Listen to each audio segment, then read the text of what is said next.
Hello, hola, good day, mate. My friends, welcome to the Transform with Travel podcast. If you don't know me, I'm Kelly Tolliday, host of the podcast here.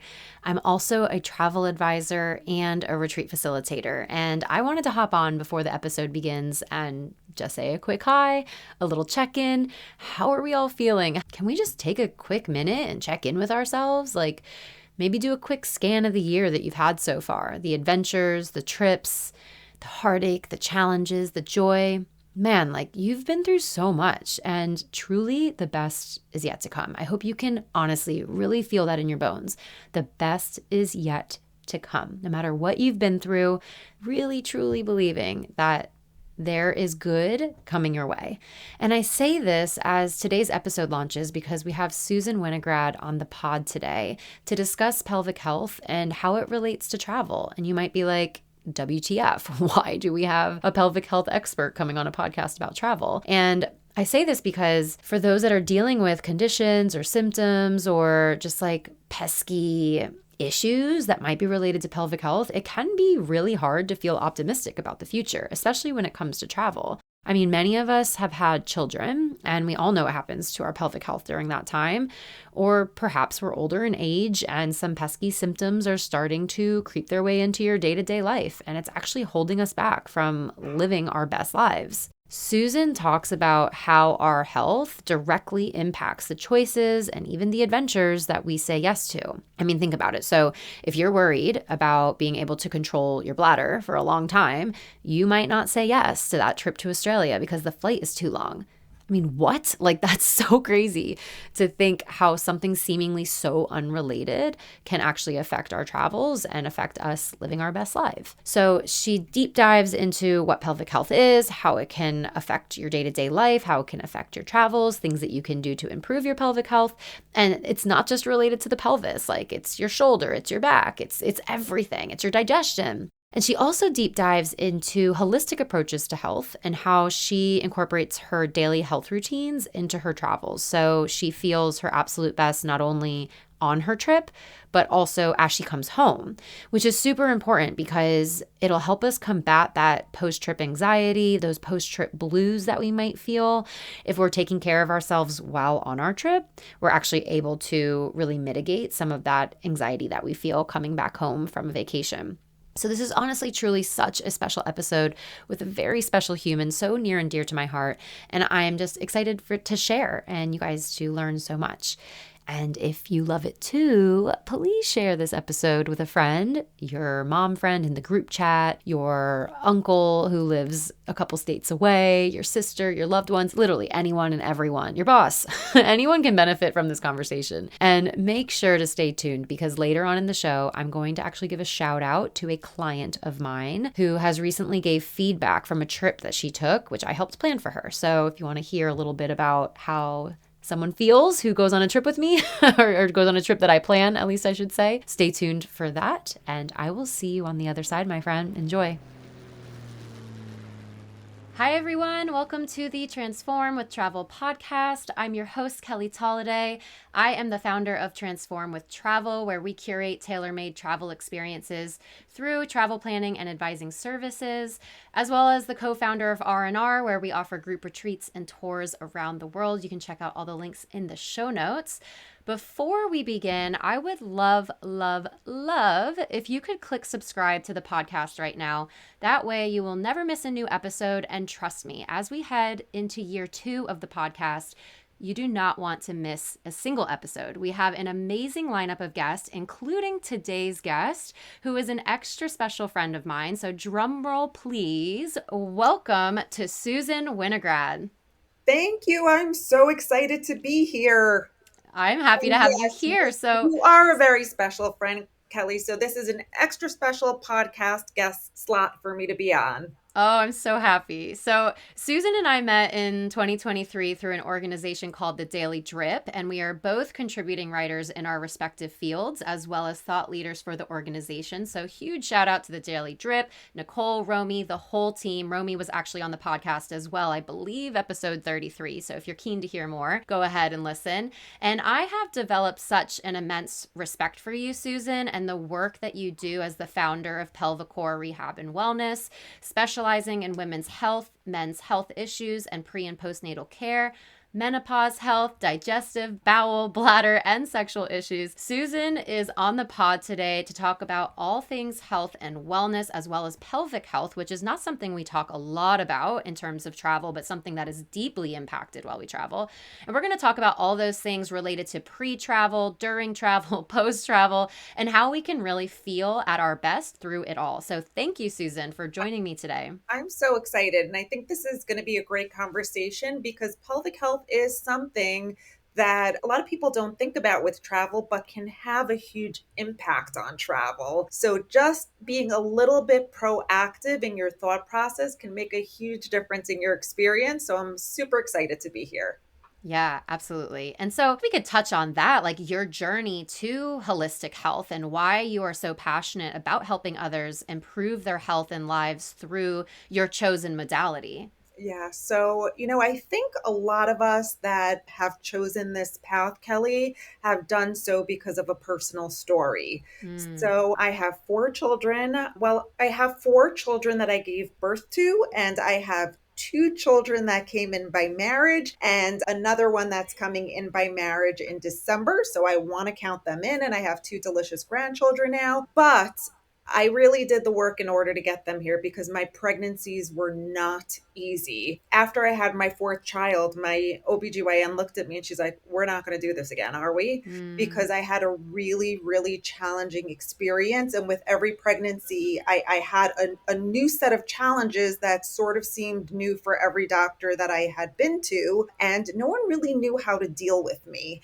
And I know that in retrospect, I know that had I had a good pelvic health physical therapist on my team, my entire experience would have been different. So it really, really started 25 years ago. And I decided to just do pelvic health about 10 years ago.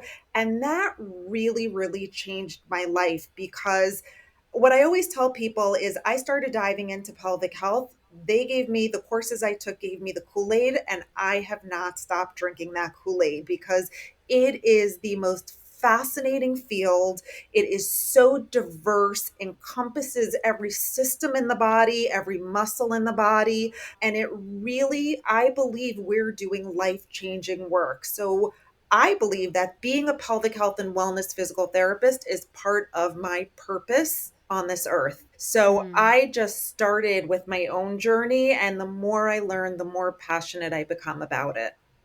Yeah, that's incredible. I mean, I can say from my own personal experience working with a pelvic health physical therapist, I remember the first time laying on the table and she was working on my shoulder. And I was like, wait, I thought we were here for pelvic health. And she's like, I know. It's all related and it's incredible. I'm so happy that you had that experience because what I always tell people is if you have a pelvic floor physical therapist that only looks at your pelvis, then you really need to start looking for a new one. It should be a whole body experience. I've had clients that have come to me presenting with pelvic pain, and I'll treat their ribs, I'll treat their jaw, I'll treat their feet. So we have to start thinking in healthcare, right? I really view myself as a paradigm shifter. And we have to start remembering that the origin of pain could be at a distant site from where we feel the pain. And unless we start treating that origin, we're never going to resolve and get long term results because if we're just putting a band aid on things, we're not going to get the answers that we want.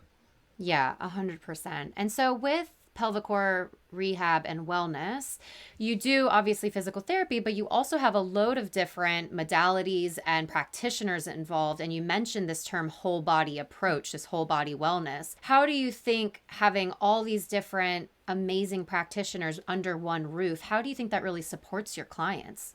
Well, I'm starting to believe that it should be the only way that we do support clients, because I can tell you that clients that have come to us, if you can, not everybody has the ability to do that, but I will say that the reason my practice evolved that way is because I realized that my clients needed more support in one place. First of all, just to backtrack a little bit, I think we all start as musculoskeletal physical therapists. My practice has evolved because I have had the greatest honor to cross paths with other therapists that have been my greatest mentors, who have taught me that we cannot only treat the musculoskeletal system. When we're trying to get people healthy, we have to treat the whole body and we have to treat every system in the body. So, my first step in this evolution of my practice was to integrate a biopsychosocial approach, because which means that we ask people about depression, anxiety, stress, catastrophization, somatosensory dysregulation, because we can treat the body all we want. But if their nervous system is wound up in fight or flight, they're never going to get better. And once we integrated that paradigm into our practice, our outcomes were transformed. Then, as my practice evolved more, I'm like, well, you can't really have good pelvic health without good gut health. So that led us down a nutrition direction. So we hired a nutritionist, and then one of my clients said, "You know what, Susan, you got to do more. This is not enough, because when I leave here, I still need to go somewhere else. And I know that you can do it all." So we started full scale wellness programs. So we can't only help people solve their present pain point, but we can help them really continue to feel better long term, forever, throughout every season of life. So I think we have to start looking that way. Not only let's treat your pain or treat your dysfunction or your leaking or your constipation and get you out. No, that work is done. Now let's make sure you're feeling better forever and you know how to manage and maintain that. So it's a Yeah. really proactive model, and I think that's really important. I think that's so, like you said, the paradigm shift, the industry disruptor, because the biopsychosocial, Yeah. right? I think that's a piece that's missing, obviously, from like our general experience that we get with a general practitioner for the most part. And I know you state over and over again that your mission is to empower and educate your patients to address that underlying root cause, which is what you were talking Yeah. about with that origin site. And I think it's really not just changing people's lives by through the outcomes that you're getting, but it's also changing behavior and it's changing expectation. And when we change expectation from our practitioners, not just from the amazing clinic that you have, but also changing our and elevating our expectations from our providers from all aspects, Yeah. that's when we start to see systemic change. Absolutely. And I would even add to that, Kelly, and say we need to start expecting different behaviors from our clients, because clients very often come to us and say, "Well, I just want to get rid of my leaking." And I say, "Well, great, we could get rid of your leaking now, but don't you want to get rid of your leaking forever?" So we have to start educating our clients that they need to be proactive now so that they can feel amazing and travel in every season of life. And I think what you do, Kelly, and you probably, I don't even know if you think about it this way, is such an integral and important part in helping not only people's overall and well-being, but I would even say especially for pelvic health and wellness. So I'm a huge fan, and I'm going to keep dropping hints during this podcast that it would be a great gift for a mom or a grandmother who happens to be doing a podcast right now with the owner. But really, I think it's incredible everything that you're doing. Thank you. You as well. And so you mentioned just then that someone might come to you and say, I have incontinence or I have leaking. And that could greatly affect someone's ability to travel a long haul flight or a long road trip, or to just feel confident that they can stand in line at a museum and not have to wear adult underwear or whatever. So, It starts with such simple things, right? Forget about the fear of travel, fear of the car ride to the airport, fear of the lines in the airport. So those fears start to bundle up, and people really, really become isolated. And that's exactly what we don't want. We'll talk a little bit about like pelvic health and its relation to travel, but as a whole, how do you think, as someone who looks at this whole body approach, this 360-degree holistic approach to health, how do you think that travel has positive benefits on someone's overall health, well-being, and vitality? Do we have all day? Yeah, I'm just kidding. So, first of all, we all know that evidence based research has shown that social interaction and face to face interactions with other people is imperative for mental health and well being and pelvic health and well being. So, thank goodness we're getting to that place again where people are flying and traveling, because we need to not only create those social interactions and that person to person interactions, but doing new, novel things, new experiences that you've never done before is not only so important for your mental health, it's important for your, well, your brain health. It is just so important in nervous system regulation. I would say even mood regulation. I would even go so far to say it's important for sexual health. You know, it creates a new context, a new environment. Can we talk about sex on this podcast? Absolutely. Let's Okay, do so it. what do I always, when I'm teaching sexual wellness, I always say, why do you have better sex when you're on vacation?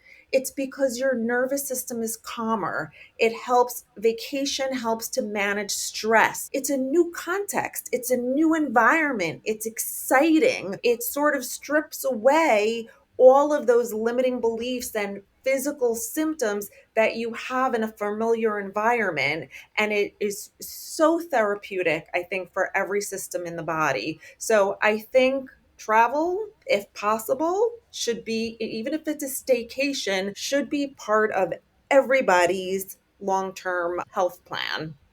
Wow, I love that. I'm going to have to take that quote and put that on our website. Yeah, please do. And I love that. self-care, Kelly. Like, Mm. I feel like we all preach it, but we got to make sure we all do it. We have to teach people. Self-care is such a buzzword now, but what does it mean? It could mean different things to different people, and we need to hold people accountable to not only talking the talk, but walking the walk, because in the end, no one's going to take care of us but ourselves. So we got to get out there, even if it's a staycation, and really take time to create new experiences, new social interactions, and everything we just talked about. Yeah, I think that's a really interesting point, that self care, because we were both on the Daily Drips podcast, Her Pursuit, and we were talking about how what you do is the long term solution to overall health, whereas what we do with the travel planning and the retreats is kind of that like shot in the arm, like, okay, like this is what we need to do right now. And then you go to Susan for the long term care to make sure that we're integrating what we learned in that on that trip. And what we find is a lot of people come to us, just the everyday professional who's about to get to burnout, who doesn't know how to integrate self care in their daily life because they're so busy in their daily life, that the retreat or the travel experiences affords them the space to think, oh, I have time for a walk in the morning because I have nothing else to do today on this Right. vacation. I have time to go try out this new Zumba class at the hotel because I have all this space. So then you have these positive experiences in your body of, wow, that felt really good to put myself first. You get back home from your trip, you realize, oh, daily life just starts ramping up again. And that's why working with someone like yourself or the practitioners in your clinic help them build that self care plan that's beyond the bubble bath and the massage, also important tools, but Yes. it's beyond that. And that's what you help, I think, which is so incredible. Can I share what I kind of had like a daydream while you were talking? Yeah, Which I'd absolutely. love to share. So, as you were talking, we were talking about the shot in the arm and then coming to see us for a life plan. And my dream is that if people do need that shot in the arm, that in the future they learn that they really shouldn't wait until they needed a shot in the arm. And if they Mm. do a retreat with you, to then, when they get home and they have to integrate real life, to start planning your next retreat, because we want to be ahead of the game, one step ahead of that burnout, that level of stress that's going to throw you over the edge. And it really, really is just planning and integrating that into your life. You know, I'm a busy mom, I'm a busy grandmother, I'm a busy entrepreneur. My husband and I do staycations every 2 or 3 months. We will book a hotel in Miami or Weston, somewhere that's close to Boca but not in Boca, and just get away together and reconnect. I don't want to wait until I feel like I'm going to have a nervous breakdown in order to do that. So when we're on one staycation, we already have the next one planned. So I hope people do that with their shot in the arms with you, Kelly. Don't wait until you need a shot in the arm. Go get it, get your reset, but then start booking your next retreat with Kelly. 100%. And that, thank you for that. And what we talk about a lot is sometimes after your first retreat or your first real, like actually restorative vacation, you come back home and real life can feel so jarring. And people ask us a lot about that integration piece and why does it feel like so conflicted to come back home? And we say ultimately, of course, like you said, like those regular retreats, those regular vacations or staycations are important for your overall vitality and health. However, we ultimately want to be creating those insights that you get on that trip or that retreat, Yeah. integrate that over time back home so that every time you come home from a vacation or a retreat, it's less and less jarring. The need for integration actually becomes less and less because your daily life reflects your retreat life more and more. Absolutely. And this is where planning and structure come in a little bit. I am a huge fan of creating a morning routine and a nighttime routine for yourself. I think I've talked about that numerous times, but carving out that time and block scheduling that time for yourself every day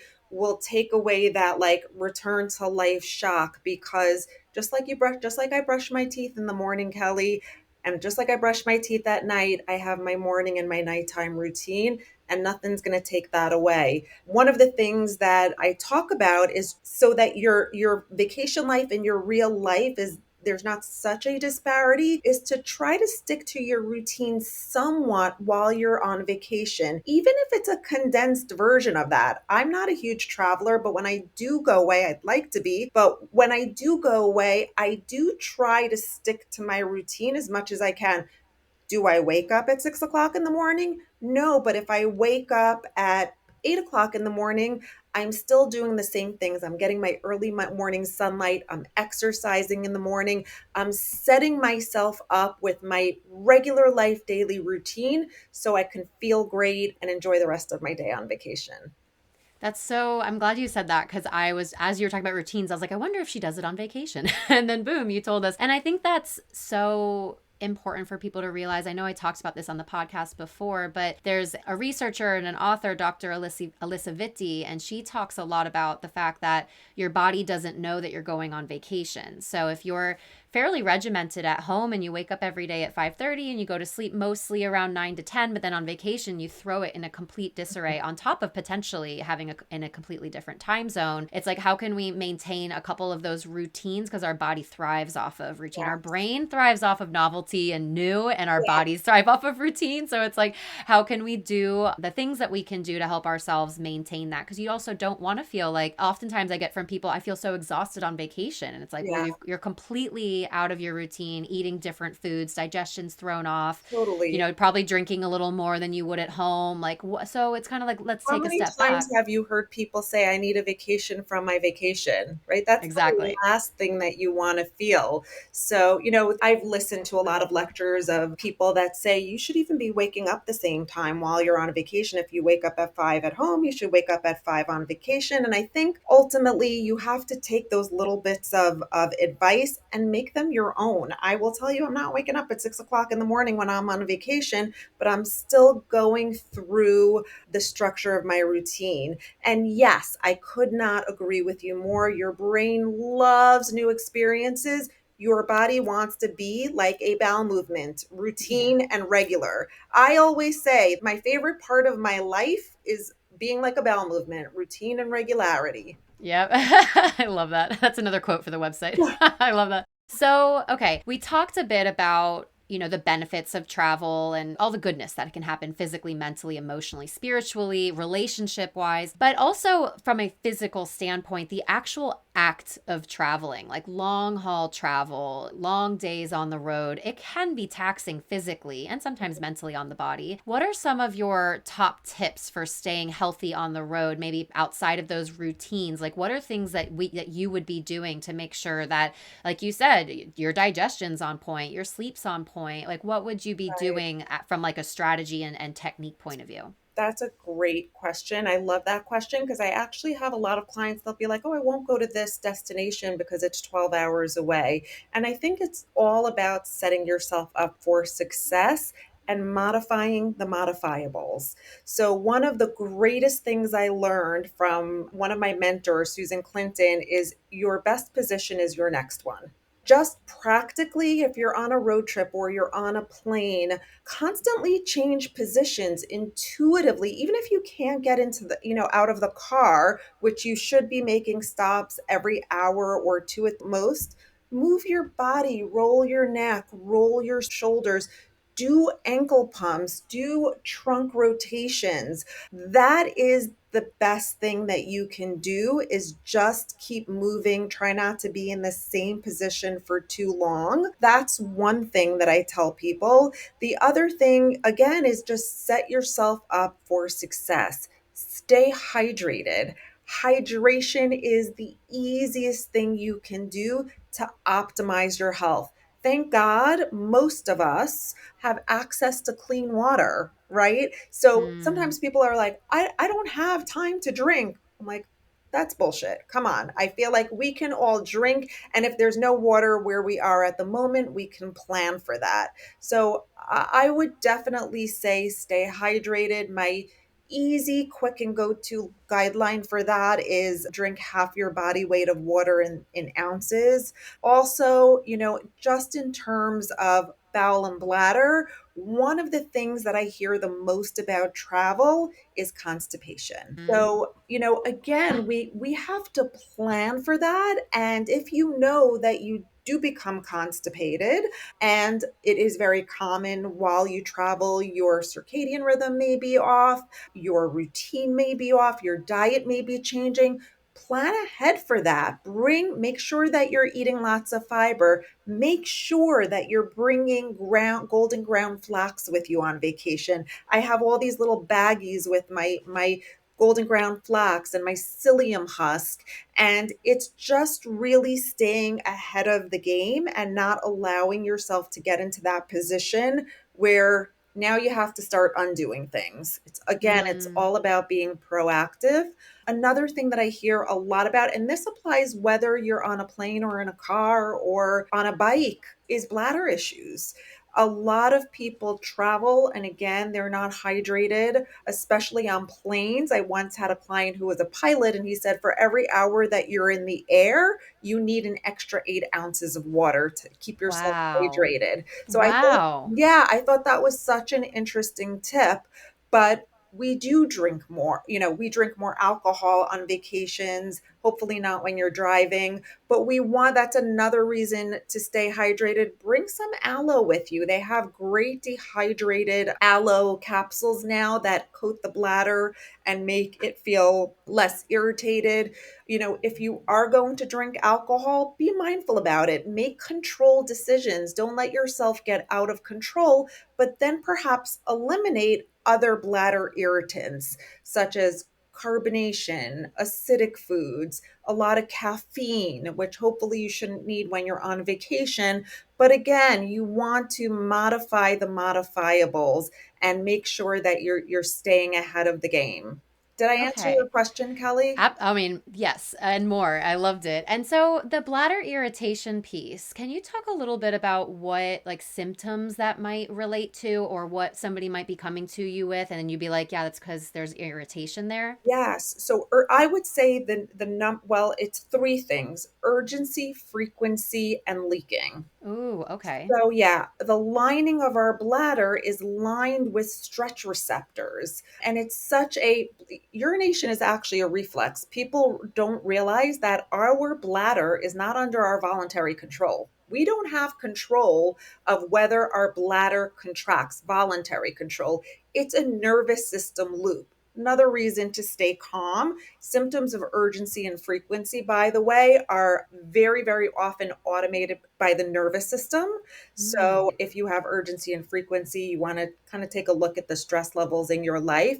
But urgency and frequency would be one of them. Leaking would be another. Again, when things like that happen, it means that your bladder is controlling you. You are not controlling your bladder. And it's probably trying to protect you because it's sensing something in there that's irritating. It wants to protect you. And it's saying, let me get whatever's in there out. So if there's a pathogen in there, to get it out. But that's something that we can control, right? We have to make sure that we're hydrating, we're controlling our bladder irritants, that we are not peeing just in case all the time, right? Mm. We have a tendency to say, I'm just going to pee because I'm going on a podcast with Kelly, or I'm going to pee because I'm going to Publix.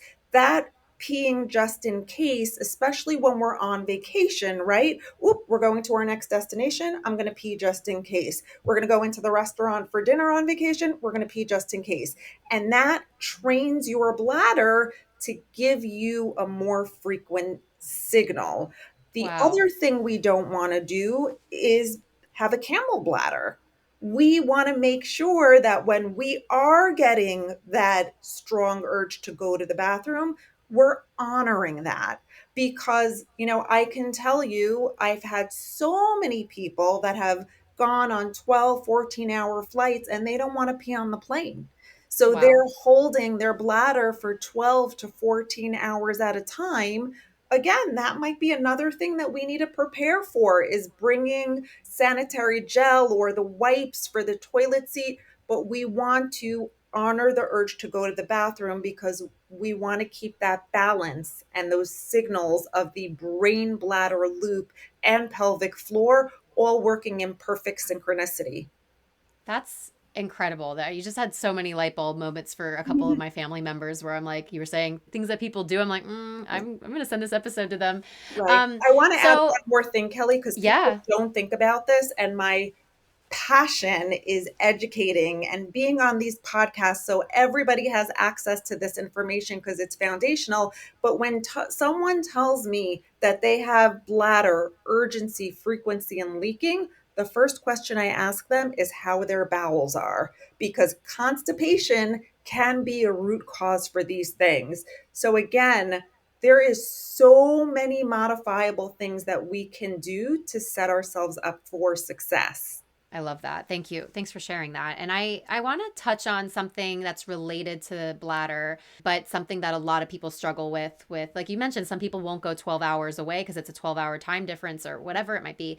There's the portion of health which is like so controlled by the quality of our sleep. Mhm. And we can go into all the tips about how to, retrain our circadian rhythm to match the time zone that we're in. There's Yeah. loads of tips out there, but I want to talk about specifically, our kidneys and our bladders are on their own kind of time cycle. And so Mhm. when we're trying to go to sleep, let's say 6 hours away or 7 hours away, our bladder doesn't quite know yet, our kidneys don't quite know yet that it's time for us to hold instead of time for us to go. Can you talk about like that system? Because Yes. a lot of people get woken up a million times in the night because they have to pee and they're like, but this doesn't happen at home. I don't wake up to pee at home. I want to talk about that a little bit. So I happen to think you're brilliant because that's a brilliant question that I don't think anybody's asked me in terms of, does our bladder have to acclimate to sleep? And what I will say is that we have been designed as humans to be so efficient.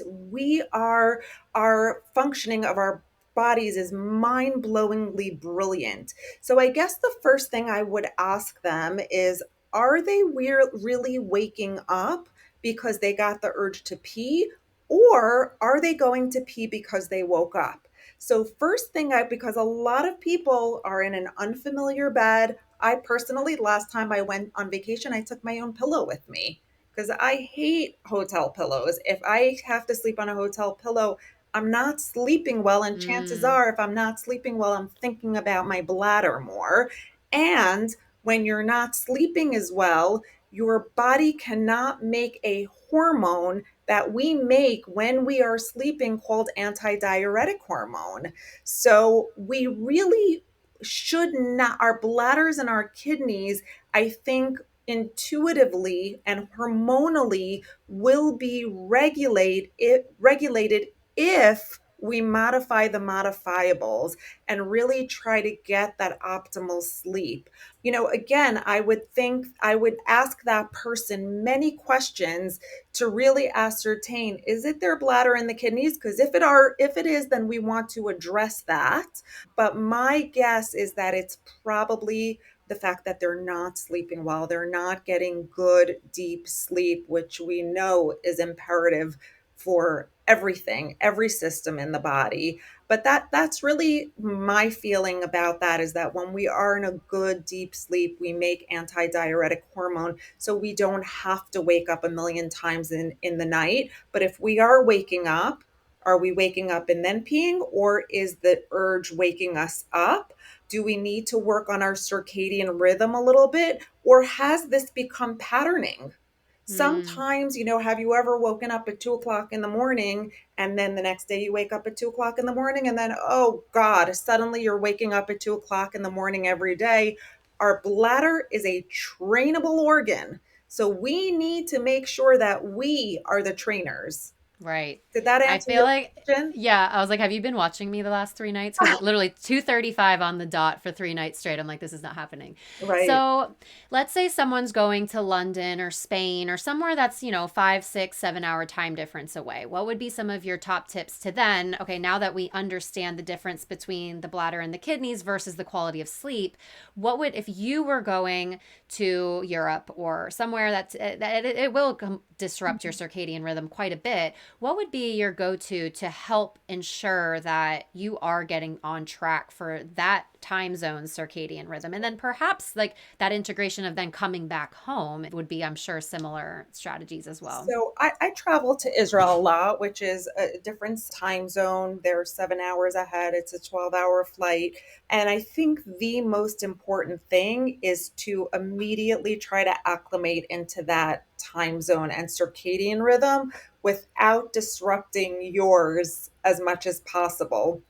So, for example, when I go to Israel, which is a 12-hour flight again, what time is the flight? How much would I normally sleep during the flight? And if I'm getting there at 7 o'clock a.m. their time, I will try to stay up, maybe catch a little nap during the day, but try to get into the rhythm of that time zone as quickly as possible so that my body can acclimate in a sort of like a smooth transition instead of sleeping during the day and then you're all messed up. But I think that's the most important thing. And if we are proactive about our health and our bladder and our bowels, it'll come right along with us. Yeah, so true. I've heard a lot of advice around getting outside as soon as you can when you Yes, land in your new time zone yes. because of the blue spectrum of the light Yes, helps. I love that. And that's part of my morning routine. It seems so automatic to me that I forgot to Right. say it. But sunlight, will bottom out. Melatonin, right, is going to make us sleepy and start triggering that nighttime cycle. And adenosine is that what happens we want that to bottom out in the morning. So, and the light can help modulate that circadian rhythm. So we really, really want to take advantage of that and be out in the sunlight as much as possible. But yes, Yeah, absolutely. I know it's so funny when things are like so ingrained in your routine or your health, you like forget that's like a mind-blowing tip that you just shared. Yeah. I remember we flew from LA to Singapore with my two young girls last year, so they were 3 and 15 months, and we landed I think it was super late at night. It was like 1 a.m. So we let everyone sleep for a couple hours until the girls woke up. And then we just immediately, it was rainy and gross. I was like, I don't care. We're going outside. And we just walked for like 4 or 5 hours outside, and they transitioned better than we did with the Right. circadian, like they fell asleep and stayed asleep, so there's something definitely to it, like Kids are getting outside. so resilient, So and resilient. adapt so easily. But yeah, anytime we travel, we put our bags down. We don't even unpack because I know if I'm near that bed too It's long. sleepy time. What we do, we go out, we start exploring, and the adrenaline of that will also help you to acclimate to the new time zone. Oh, I love that. The even like the considering like the adrenaline and like being in a new spot and you're 100% absorbed where you are, that takes up a lot of energy, which will then help you sleep Yeah. later. So I never thought about that. Thank It you. takes more energy and more integration, right? Our brain could really only do one thing at a time. We think we could multitask, but we can't. So if your What? brain Are you is, serious? yes, I know, I hate to Don't like, tell me that. I hate to rock your world. Well, maybe we can multitask, but we can't do it well. Not So, well. Nope. if we take up that real estate up here about like, oh, let's go explore this place and what direction do I have to go in? Do I make a right or a left? You will immediately start to see that you're much less focused on fatigue if you have it. But I love that you pointed out that, when I said it's so automatic to me, I do my morning routine outside every day barefoot. So I feel like I don't even think about grounding anymore. I actually have to think of the steps because I've integrated it into such an automatic routine for myself that it's not effortful anymore. Yeah, totally. And then it would make it easier to do it while you're on vacation because Yeah. it's just a part of who you are. I love Yeah. that. So, the last little piece that I'd love to touch on is we spoke about a couple things that you could do. You talked about like the twists and then a couple neck rolls and a couple ankle pumps when you're sitting for a long period of time. Could you touch on how travel and sitting for long periods of time and just kind of like being out of your routine, like how that affects pelvic health and maybe some techniques or poses that people can do? Like I'm thinking we're still going to be sitting for 3.5 hours to Costa Rica on Saturday. Like I'm going to have a child on my lap, but I can probably still do a couple things while I'm sitting. If she's sleeping on me, I'm not getting up. Right. I'm going to let her sleep. So Right. what could I do? This is like my own personal like little session right here. What Right. could I do if I had a child sleeping on me for 4 hours straight and I can't get up? What could I do to help maintain that pelvic health while I'm sitting? Right. So the number one thing is your breath. That Mm. is your pelvic health starts as soon as you take a breath into your lungs. Your breath cycle is actually what modulates your that length tension relationship in your pelvic floor. When we inhale and those lungs fill with air, that kind of increases pressure in your abdominal cavity. It pushes everything down and your pelvic floor relaxes, broadens, and lengthens. So Mm. think about the inhalation phase as almost like a stretch for the pelvic floor. And then you exhale, that air is let out of your lungs, and everything from the bottom up contracts, engages, shortens, recoils. So just taking a conscious, deliberate, and intuitive diaphragmatic breath is going to be the best thing to help your pelvic health. So do not underestimate the power and the magic of breath. Now, I can go into how to really use your breath to help you with certain symptoms, but I don't think that's within the scope of this podcast. But what I would also say, aside from the breath, is that we're always talking about balance in musculoskeletally and in life. So if we want to think about counterbalancing a position that we're in, right? We do that in yoga all the time.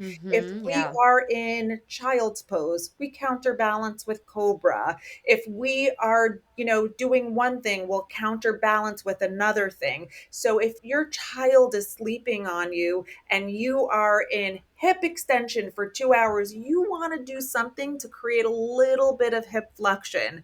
I was in a course this weekend and we were sitting for a very long time. So I kind of got up and went to the back of my chair and kind of sunk in standing to create hip extension because I was bent the entire day. So I wanted to create length. Mm. So, another great thing that you could do is even if your child is sleeping on you, it actually may put them into a deeper sleep, is just pelvic tilts, pelvic rocks, pelvic rolls. I would say move intuitively and breathe. Breathing is by far the most important thing you can do for your pelvic health. And I would say breath holding is probably can be, except in certain situations, can be detrimental to your pelvic health. Does that answer your Mm. question, Kelly? Yeah, and I think that's so cool because we talk a lot about. I have an ebook out called The Mindful Traveler, but really about how to navigate the stress and the anxiety that travel can bring and how to turn that into something a little more easeful while you're traveling. And we talk a lot about breath, especially around the fear of flying or fear of, kind of being contained in your seat, especially when you have kids. Like, what do I do? And we talk about breath as such a powerful tool to guide you through that. So it's kind of like a two for one. You're down regulating your nervous system and calming down and being present in your body. And at the same time, you're totally impacting your pelvic health in a way that's so simple and free and so easy. Absolutely. You know what people always ask me is, how should I be breathing? And what I always say is, there is no bad breath. There are different breaths for different purposes. And I Right. personally have an arsenal of breathing strategies that I can do anywhere in any position to help create an outcome in my body that I would like. So I would tell everybody while you're traveling, create your own little arsenal, your own little toolbox of breath strategies to help enhance your experience. Totally. Could you share like your one favorite? I know you have a million favorites probably, but like what would be your go-to if you had a long haul flight and there was some turbulence or something and you started to get a little anxious? Like what would be your one favorite? And you can even walk us through it if you Yeah, want, but that's whatever you want. that's like an easy one for me. Okay. I have so many. And we could do, honestly, we could do It could a be a whole whole nother. podcast Let's do just it. That's on where you, breath because yes. I could literally, for 45 minutes, just talk about different breath strategies and their purposes. But when I am feeling a little wound up, my favorite one is alternate nostril breathing. I'm Right. happy to talk you through it if you Let's do want me it. to. Sure. So, what I do, and it's a little hard to do it while I'm talking, but I'll just pretend I put one finger over each nostril. I usually start by covering my right nostril and inhaling through my left. Cover up the left, let the right loose, exhale, and then inhale. Good. Cover up, switch sides, exhale, and then inhale. Cover up, switch sides, exhale, and then inhale. And ideally, you want to do that for a few minutes, but I can tell you if you just take a couple minutes to do it, the results are like instantaneous. I take my fingers, Mm. you might look a little weird, but who cares? Your nervous system will be brought down to a whole new level, and you don't need space, you don't need equipment. All you need is your breath. Yeah. And you don't even need your headphones like to Yeah. listen to a guided meditation. It's Yeah, just no. right How did that there. feel for you, Kelly? Oh, amazing. I mean, you just feel like when you do let your hand away, as if like just very calm and centered. And in yogic philosophy, this is called Nadi Shodhana, and it talks about bringing the right and left sides of the body, the Ida and Pingala channels. It kind of like starves the duality of the two sides to Mhm. bring your awareness to Shushumna, which is your central Yes, channel. yes, So you know all about yes. it I too. was But about to say, I feel like when you tap into that duality for a few minutes and then you stop, it's almost like it brings you right to that third eye, and you feel so much more centered, so much more present, so much more engaged. So I encourage everybody to give it a try. I love that. Thank you so much for sharing that. And so to finish off the episode, I always finish with these three questions. But before we do that, I wanted to see if there was any last little nugget of wisdom or any encouragement or anything you'd like to share with our listeners. Well, I think the most important takeaway that I would love people to walk away with is set yourself up for success. Plan a little bit and then also modify the modifiables. You can do this. It's not that hard. And go ahead and create novel, new experiences that are joyful. It's the best thing that you can do for your health and wellness and mental well being. Awesome. Thank you so much, Of Susan. course, So, that's the short list. I know, right? You're like, do you want me to keep that could be a whole nother podcast episode too. So we would definitely get you back on and we'll do a whole breathing episode. I would love that. But to end the episode, we do it with these three questions. Then the first question is what country or place has made the biggest impact on you? Well, I feel like I have to say two because my natural go to is Israel. I go to Israel all the time. I've lived in Israel. I have a daughter that lives there, and I will tell you, for me, when I step out of the plane, my soul feels elevated. Mm, It brings me to another level spiritually because that's what Israel does for me. But on a different, in a different way, Costa Rica was had a huge impact on me. The people, the connection to the topography and the diversity in the topography, was the freshness of the fruit. It was just incredible. When I think about somewhere where I'd want to go back, it always Costa Rica. yeah, and it's a little bit closer than Israel, so you can Yes, kind of get there a little faster. yes, yes. Amazing. And number two is what's your go-to travel accessory or your go-to like must-have item when you're traveling? Can I say water? Yeah. I Yes, mean, it's I easy. know it sounds easy, but I will tell you what I bring. I always, we have a routine. As soon as we get through security, we each get a bottle of water. And then as soon as we get our destination, we go to some local market and get a case of water to have in our place that we're staying in case we can't drink the local water. But my non-negotiable other things that I bring with me is a bottle of a great magnesium complex, because Mm, it helped with bowel, bladder, sleep, nervous system regulation, and fiber. So it's super easy. It doesn't have to be complicated. Hydrate. That's it hydrate. for me. And my sneakers. Oh yeah. Gotta have good sneakers. Yeah. And it's good. It's a good thing that sneakers are kind of like back in fashion because we can Yeah. get away with wearing them everywhere we go. So, Mhm. and then the last one is what's the biggest life lesson that you've learned while traveling? Be proactive, plan, and roll with it. I feel like sometimes traveling is the best lesson for sort of like man plans and God laughs, right? Yeah, right? And the more you can roll with that, the more resilient you are, the less it impacts the enjoyment of your trip. So I think for me that's what it is because I am like a bowel movement. I love routine and regularity, and when I lose control of that and things don't go the way I planned them to be, I used to get a little bit out of control. And now I'm like, I'm on vacation. I get to, sit in an airport next to my husband or whoever I'm with for another hour. So just stay chill. That's what I've Yeah. learned. Yeah, it's like what you said, like modify the modifiables, plan for what you can plan for, but also lean into the lesson of letting go where you Yeah. can. Oh my gosh, that was so much more eloquent than the way I said it.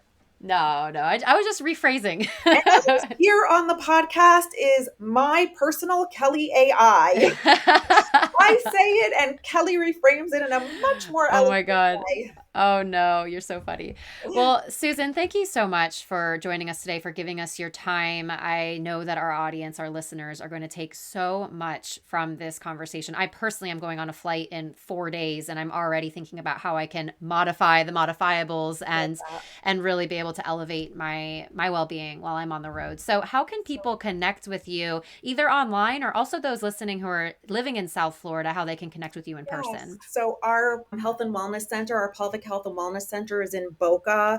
We are everywhere. If you look us up, we're called Pelvic Core Rehab and Wellness. We're on Instagram at Pelvic Core Rehab and Wellness. Our website is pelvicorerehabandwellness.com. We're on Facebook, Susan Winograd at Pelvic Core Rehab and Wellness. We're on LinkedIn. Just type our name in and we should come up. We have a really robust YouTube channel called Pelvicore Plus. I have a podcast called Your Pelvic Health. So that information is out there. We're trying to make it accessible. Just reach out. And I love hearing from people. Our office number is 561-295-1631, or email us at pelvicorerehab@gmail.com. I love hearing from people. I'm a connector. I love talking to people.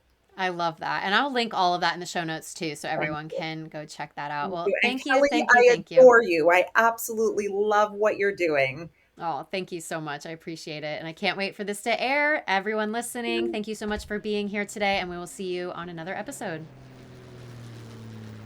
All right. How did we feel after this episode? Oh my gosh. I could talk to Susan all day long. And luckily I get to, because we're in the same networking group together. I get to see her all the time. So if you want a part 2 with Susan, let me know. Drop me a line. For those who have stayed all the way through to the end of the episode, thank you so much. Thank you for being here. I am now here to share a review, a testimonial from a client of mine who recently got back from a trip to Ireland. They actually did a couple weeks in Norway and then ended the trip in Ireland for the Florida State football game that was in Dublin. And she wrote about her experience working with me on her trip from start to end. And her name is Cindy. Thank you, Cindy. She says, our booking experience with Kelly was smooth from beginning to end. Kelly made every effort to understand what our preferences were for accommodations and experiences.